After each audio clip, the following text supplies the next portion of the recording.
Hello friends, welcome. स्वागत है आप सभी का आपके यूट्यूब चैनल स्टडी ऑल में। I hope you guys are well. आज हम आपके लिए लेकर आए हैं ईवीएस एनसीईआरटी की क्लास 15। सारे क्वेश्चन इंपॉर्टेंट है, आप वीडियो एंड तक ज़रूर देखें। पसंद आए तो लाइक कीजिए, थोड़ा ज़्यादा पसंद आए अपने दोस्तों के साथ शेयर कीजिए।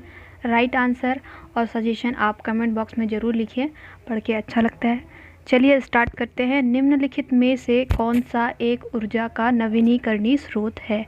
इनमें से कौन ऊर्जा का नवीनीकरणीय स्रोत है जो बार बार बन सकता है, रोज रोज हमको मिल सकता है? कोयला, नाभिकीय ऊर्जा, पेट्रोल, सौर ऊर्जा। कोयला नहीं है, एक बार ख़त्म हुआ दोबारा हम नहीं बना सकते उसको। नाभिकीय ऊर्जा, पेट्रोल ये नहीं है। ऑप्शन नंबर डी सौर ऊर्जा नवीनीकरणीय ऊर्जा का स्रोत है। ऑप्शन नंबर डी पर टिक करेंगे, बिल्कुल करेक्ट आंसर होगा अपना। अगला क्वेश्चन, निम्नलिखित में से कौन सा एक जीवाश्म ईंधन नहीं है? इनमें से कौन जीवाश्म ईंधन नहीं है जो जीवाश्मों से नहीं प्राप्त होता है? कोयला, पेट्रोलियम, प्राकृतिक gas, uranium. Option number D uranium जीवाश्म ईंधन नहीं है। ऑप्शन नंबर डी पर टिक करेंगे, करेक्ट आंसर होगा अपना।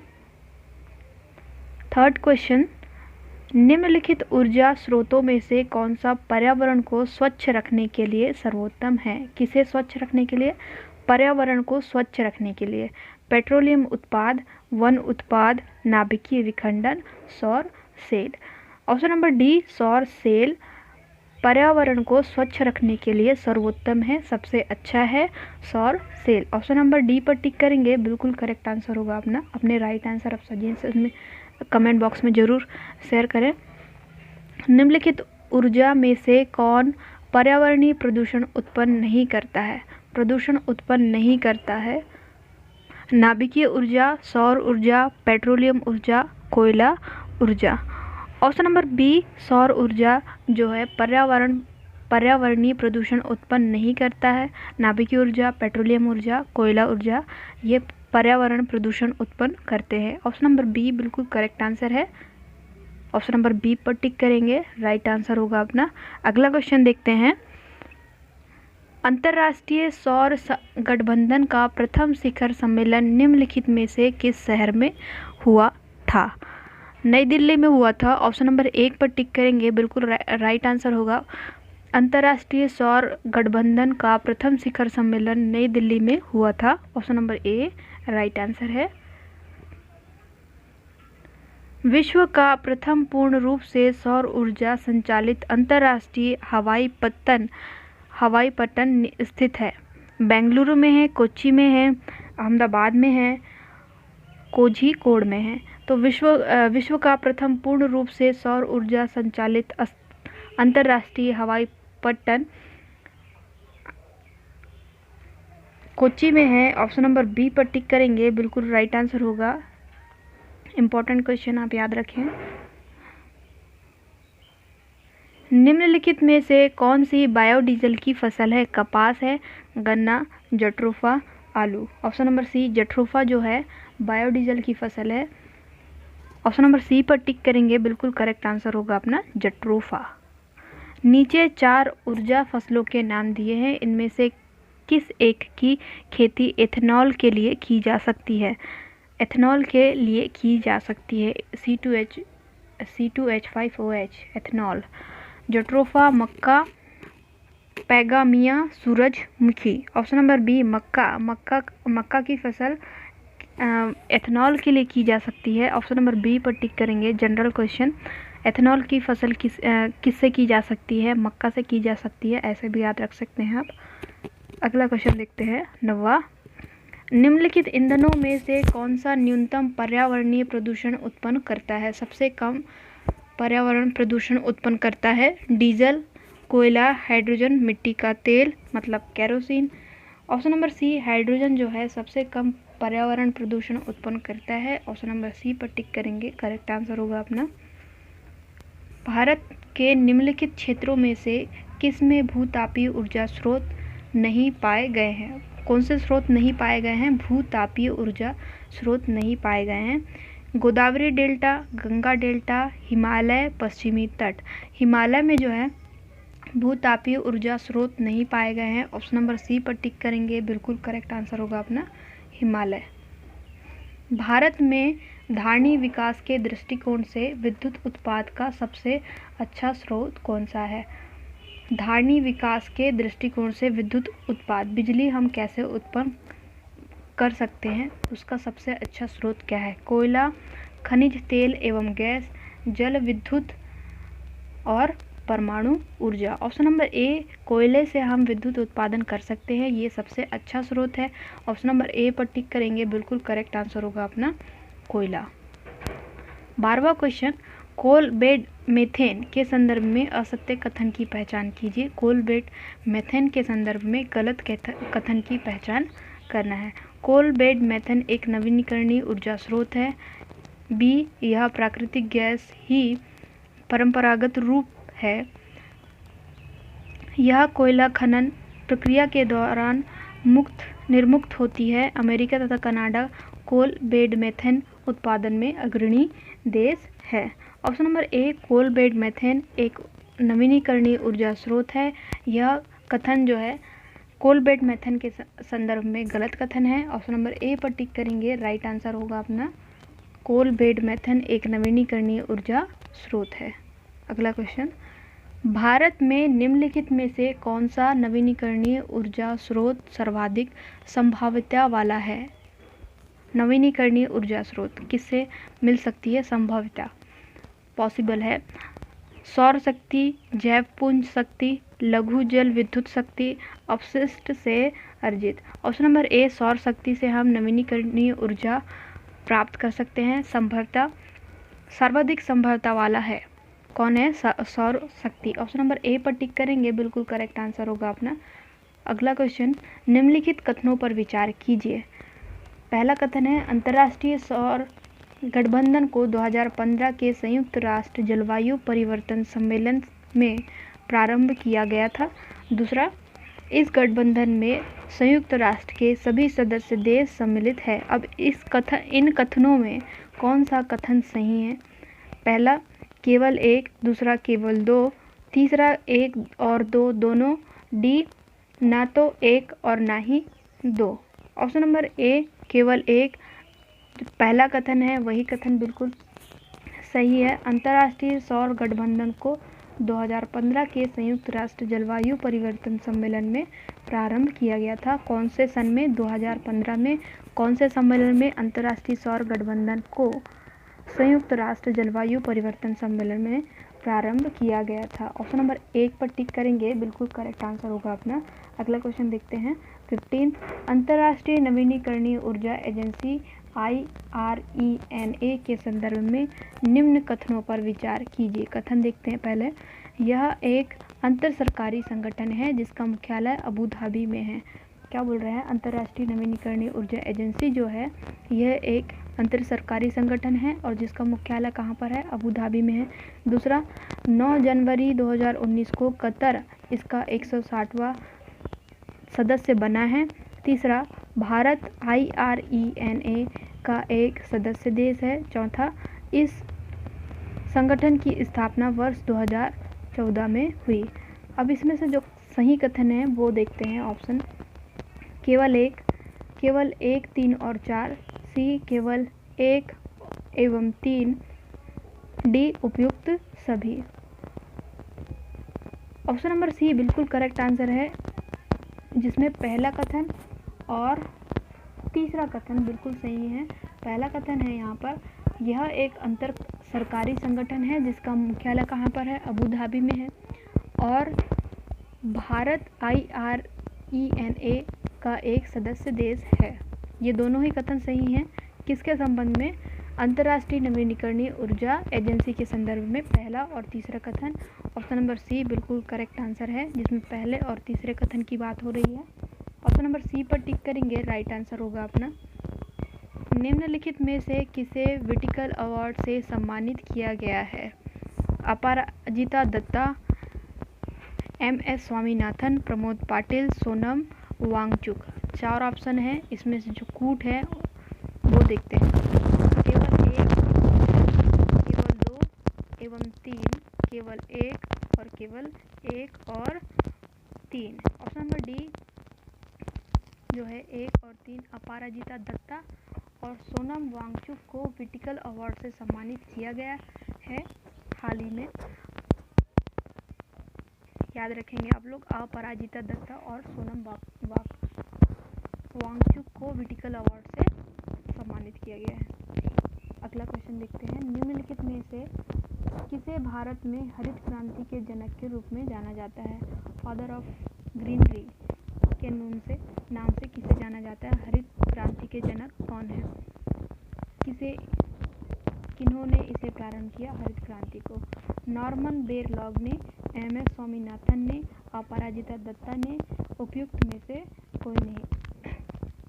Option number B, M S. Swaminathan ने हरित क्रांति की शुरुआत की।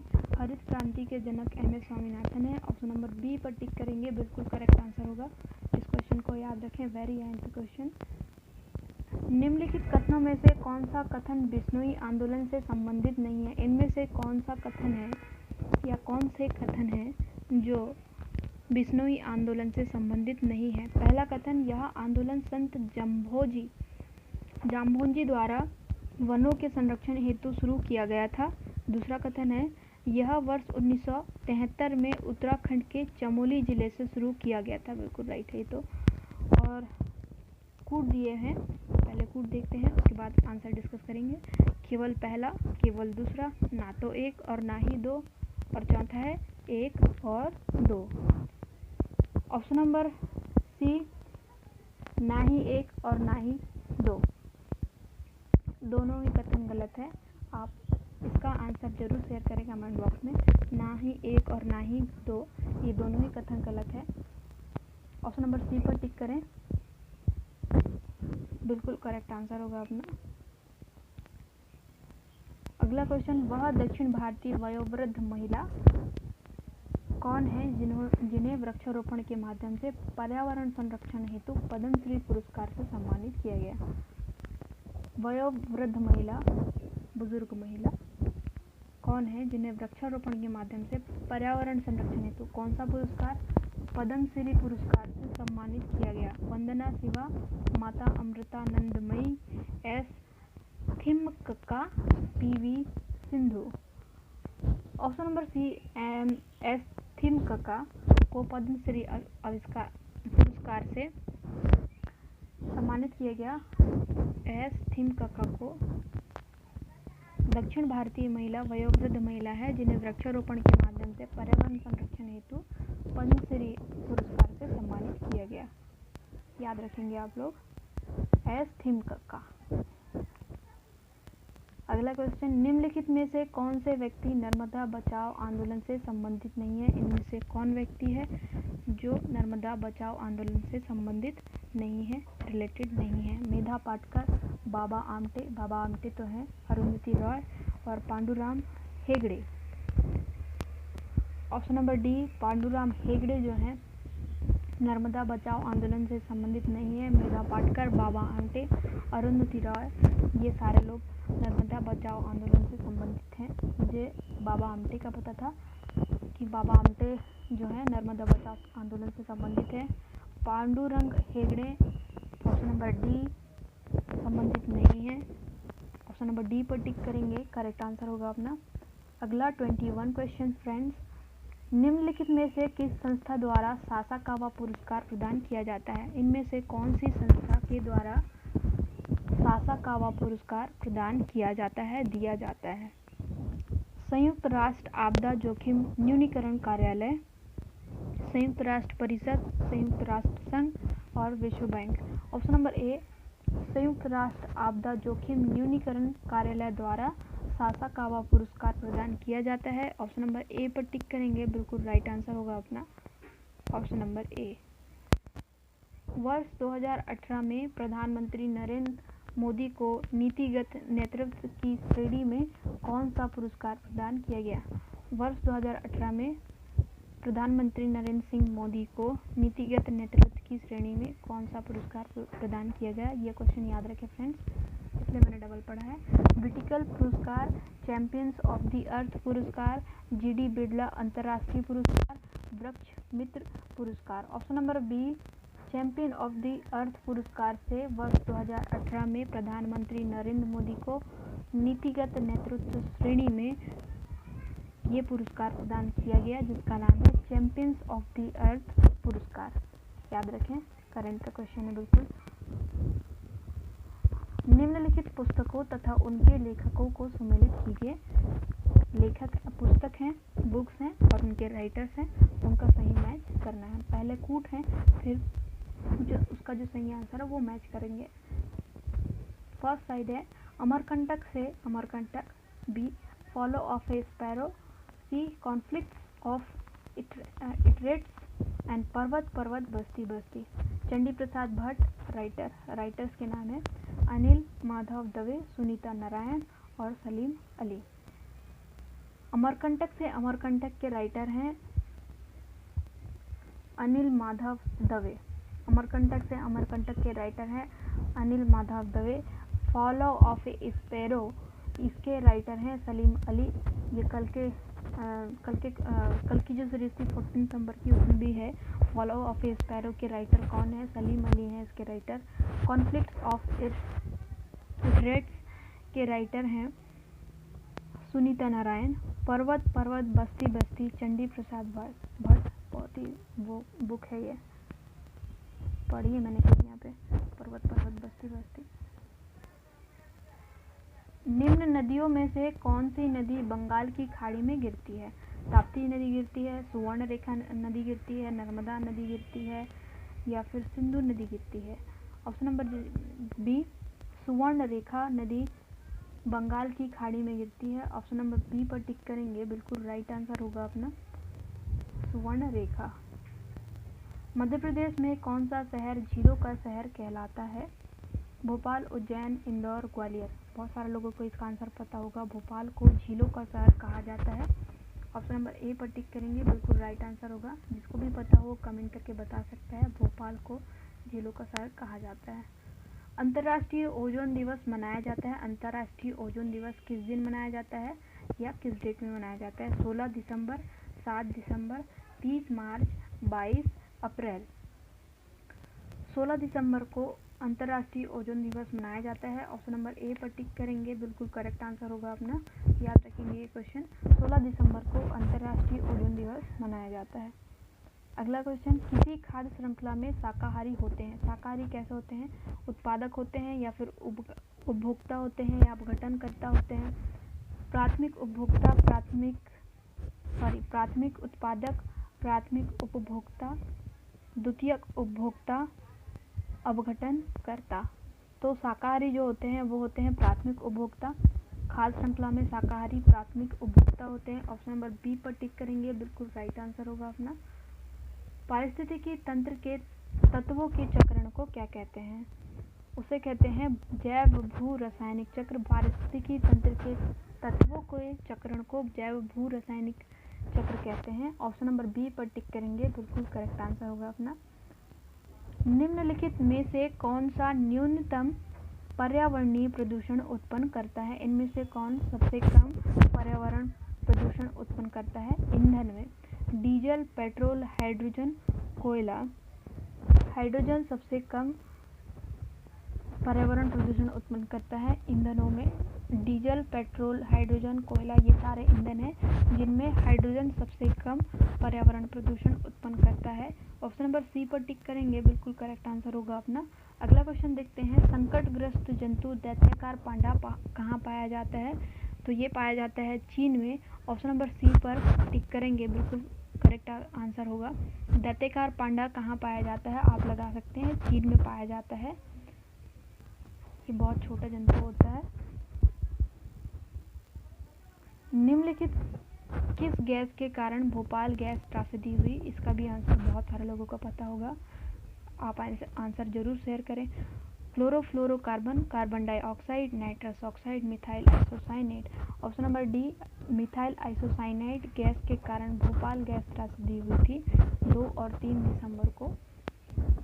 2 भी है और 3 भी है, कन्फ्यूज़न है, पर ज़्यादातर 3 दिसंबर को माना जाता है। 3 दिसंबर को मिथाइल आइसोसाइनेट के कारण भोपाल गैस त्रासदी हुई थी। इस गैस के रिसाव के कारण ऑप्शन नंबर डी पर टिक करेंगे, बिल्कुल करेक्ट आंसर होगा ये अपना। और इस क्वेश्चन को आप याद रखें, वेरी IMP क्वेश्चन। ऐसे हमारा सेशन आज का ख़त्म होता है। Thank you guys, thank you so much for watching. Video पसंद आया हो तो लाइक करिए, थोड़ा ज़्यादा पसंद आया हो शेयर करिए, एंड कमेंट बॉक्स में अपने आंसर एंड सजेशन बिल्कुल शेयर करें, और आप कमेंट भी कर सकते हैं। Thank you, bye bye, take care.